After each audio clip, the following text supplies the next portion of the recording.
தமிழகத்தில் இன்று கிருஷ்ணகிரி மாவட்டத்திற்கும் நாளை நீலகிரி மாவட்டத்திற்கும் மிக கனமழைக்கான ஆரஞ்சு எச்சரிக்கையை சென்னை வானிலை ஆய்வு மையம் விடுத்துள்ளது.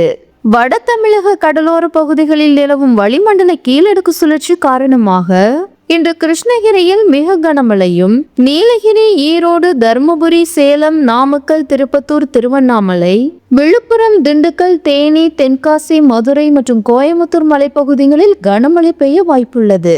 நாளை நீலகிரியில் மிக கனமழை நீடிக்கும். மேலும் கோயமுத்தூர் மலைப்பகுதிகள், திருப்பூர், திண்டுக்கல், தேனி, மதுரை உள்ளிட்ட மாவட்டங்களிலும் கனமழைக்கு வாய்ப்புள்ளது.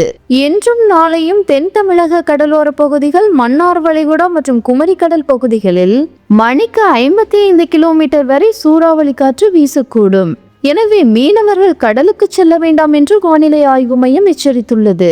சென்னையில் இன்று இடிமின்னலுடன் கூடிய லேசான மழைக்கு வாய்ப்புள்ளது என்று வானிலை ஆய்வு மையம் தெரிவித்துள்ளது.